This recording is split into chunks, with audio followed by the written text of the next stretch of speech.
Hello, I'm Thomas, and today we're looking at the Corsair Sabre RGB Pro Wireless. It's 79 grams, has one of the best sensors on the market, has 2000 Hz hyperpolling, and is a large mouse made for palm and claw grip.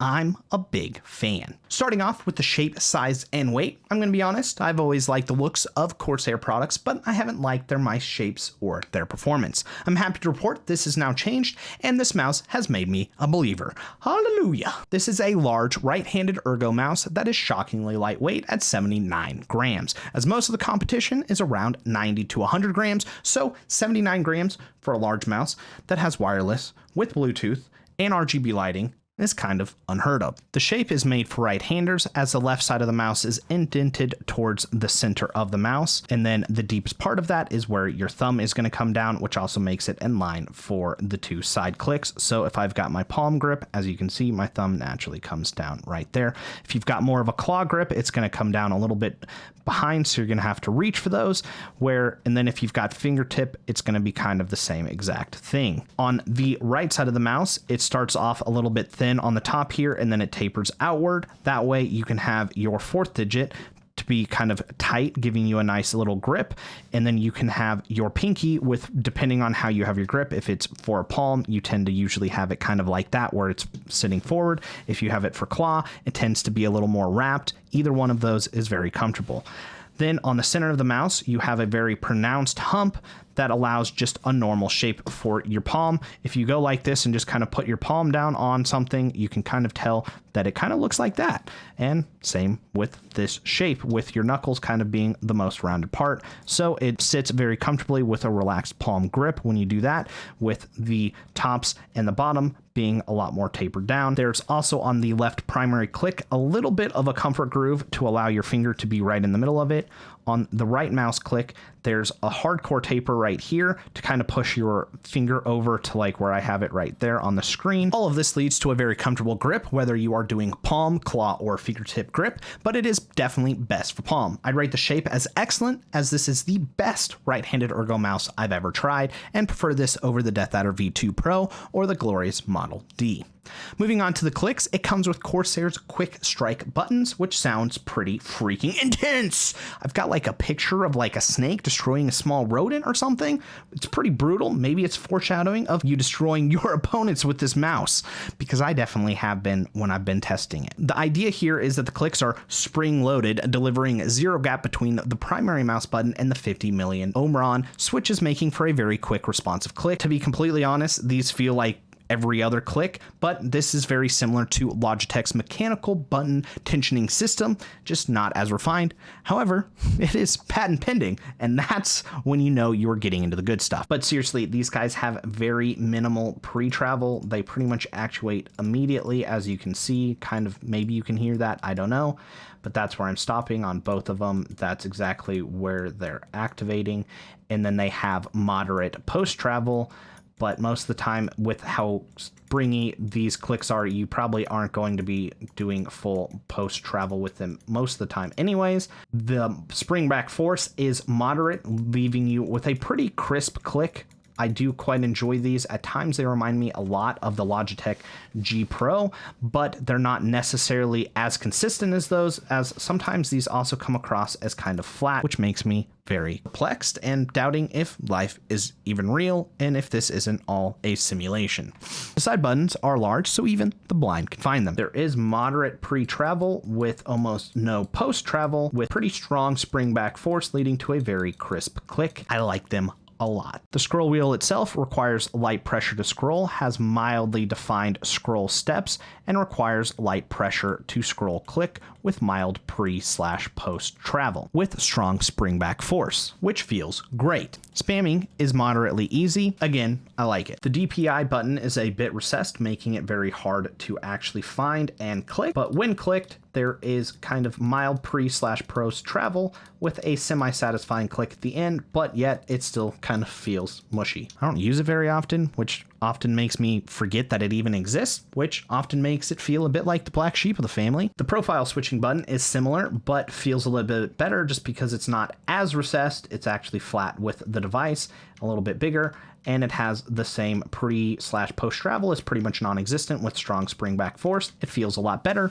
to the detriment of its brother, the top DPI button. Man, that guy just can't catch a break. So I'm not going to be surprised when it goes nuclear on the rest of the mouse. Moving on to the build quality, it has a matte plastic that surrounds the entire device with shiny gloss on the sides that go all the way around and then on the top here. While this coating feels high quality, it is slippery, especially on the sides, which is probably the biggest negative of this mouse. It doesn't interfere greatly with normal use, but it is something that I definitely do notice, and I would recommend using some grip tape to combat against that. The mouse itself feels solid, and I don't notice any creaking when I'm actually squeezing it, even though there is a little bit of flex on the sides if I'm squeezing hard enough, which makes me think if my forearms were buff, I think I could break the sidewall, as I do notice some flex with my puny man arms.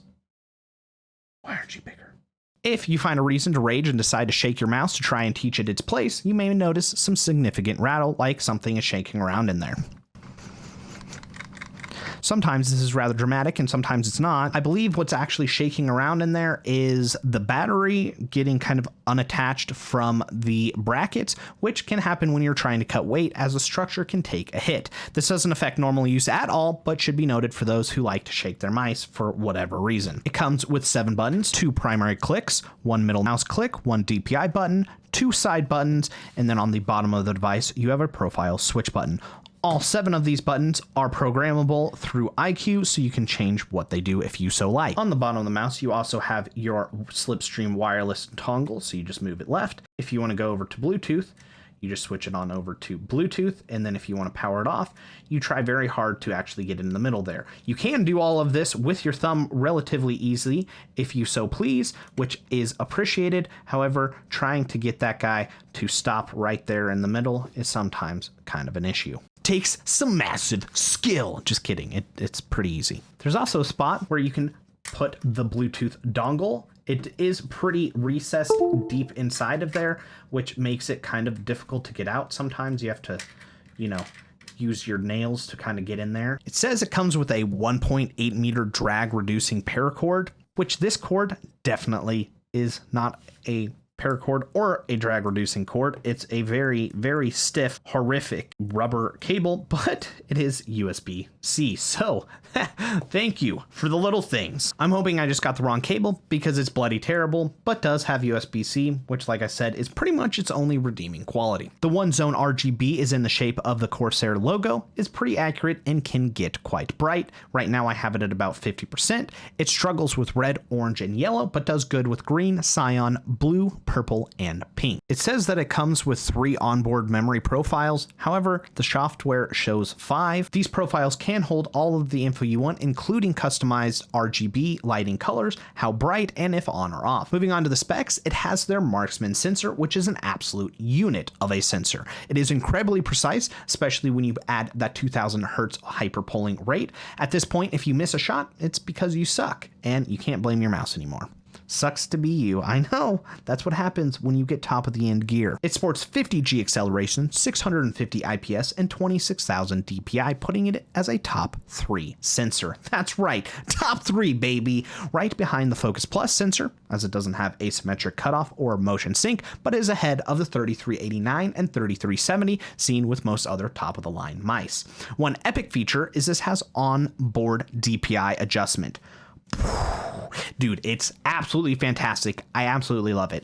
If you hold the DPI button and then you press the side buttons, it changes the DPI in increments of 50, which, did I mention, I love? Hats off to you for the brilliant play. It comes with Corsair Slipstream Wireless, which supports 2000 hertz polling rate, meaning it has a response time of 0.5 milliseconds compared to 1 milliseconds with the competition. If you want a longer explanation on the benefits of higher polling rate, you can check out the description where I'll link my 8000 hertz polling rate video. That video summed up says the higher the polling rate, the more responsive and accurate your cursor movement is, which does make a difference in games. For me, even at 2000 hertz on a 60 hertz monitor, but especially on a higher hertz monitor such as 240, I notice a difference. It's not huge, but does give me a slight advantage with accuracy on everything, even normal desktop browsing. This shouldn't be the sole purpose of buying this mouse, but it's definitely a nice extra. You do need to go into the settings and IQ to activate it. Instead of clicking the mouse, you're actually going to click the wireless receiver, go into device settings, and then you're going to select 2000 Hertz. I also didn't notice any drops in games like I do with higher polling rates, such as with 4000 with the Razer 8K. But if you are having random frame drops, put it back down to 1000 Hertz to see if it disappears. And if so, then it's definitely the mouse. If it doesn't disappear, then it's something else. I also haven't noticed any drops or skips with the wireless. However, they don't include a desk extender dongle thingamajig. I don't know what that's actually called. To explain it a little bit further, Logitech comes with this little dongle. So when your mouse needs to be charged, you unplug it and then your mouse plugs into there. And then when you're using the wireless, you can just plug in your dongle right there. This guy doesn't come with that at all. Instead, it just comes with the wireless dongle that then has to plug into your PC somewhere. As these devices usually work best when the wireless transmitter is 6 to 12 inches away, as when it gets further away, it may lead to degradation, including skips, it not being as responsive and wearing down the battery faster due to a lower signal.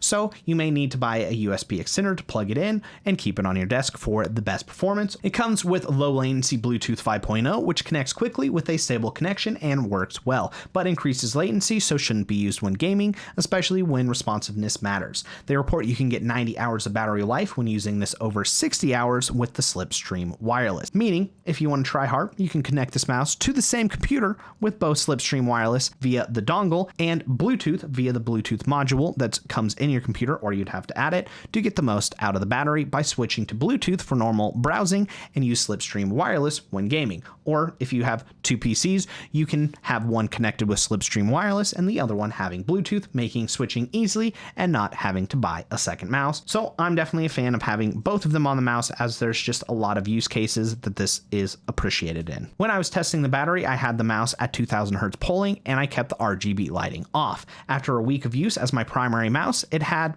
oh, I can't check the percentage because it doesn't say what the percentage is. But if we look under the device settings, it does still say high. And then down here in the taskbar, it also says high. So that's pretty good for a lot of use. Anyways, overall battery life is good. And then there are some things that you can do to squeeze more life out of it, such as turning off the RGB, turning down the polling rate, or switching between Bluetooth and Slipstream Wireless if you so please. It uses 100% PTFE feet in black because it likes to stay true to the classic nature of what PTFE used to be, which was black and scratchy. Thankfully, they aren't scratchy and glide well on normal surfaces such as my glorious mousepad, or just I used it at work too, where I'm constantly up and moving around, so just like hard surfaces, and it glided really well on just normal hard surfaces as well. They are located on the sides of the mouse and around the sensor itself. They are replaceable, but it doesn't come with any replacement pads. I don't think you'll need third-party skates unless if you want them.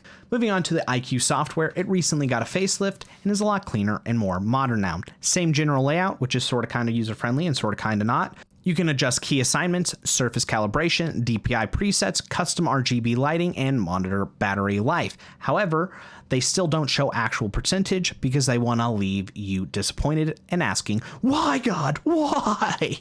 But you can place just a battery on your taskbar if you're a fan of half measures. Separating the mouse and wireless dongle settings also leaves me asking why? Last, you can update most of the settings via wireless, but if you want to calibrate your mouse pad, then you actually have to plug it in, leaving me with the age-old question of why. I find Corsair to be a bit behind the curve here, but it has improved since the Darkcore RGB Pro that I famously labeled the Razer Darkcore RGB Pro in its review, because I like to keep you on your toes. Did I say Razer at the beginning of this video? Or Corsair? I don't know. You may need to go check. Give me that watch time, baby. Moving on to the conclusion, if you're looking for a large right-handed ergo mouse, this is an excellent option, as the shape, weight, and size is excellent for large to medium hands who are looking for a palm or claw grip mouse. The primary clicks can feel great, but occasionally feel flat, which is a bit strange. The scroll wheel and side buttons are excellent. It glides well, has Slipstream Wireless that supports 2000 Hz hyperpolling, Bluetooth 5.0, solid skates, and one of the best sensors on the market, allowing you to destroy the competition. Build quality is solid, but there is significant noise when shaken, but not when stirred. Battery life is pretty good, but not great, but it does come with a USB-C port, which is a win, but is marred by the horrific rubber cable that it comes with. It also doesn't have an extender dongle, increasing the likelihood of people experiencing issues with the wireless. Since I've got this product for free through Best Buy's Tech Insider program, there are no affiliate links, but there are links where you can buy it directly from Best Buy down in the description down below. If you like this video, leave a like. If you didn't like this video, leave a dislike. And of course, if you want to stay in the know, hit up my social media and subscribe if you want to see more like this. I will see you and your beautiful face on the next one. God bless and peace out.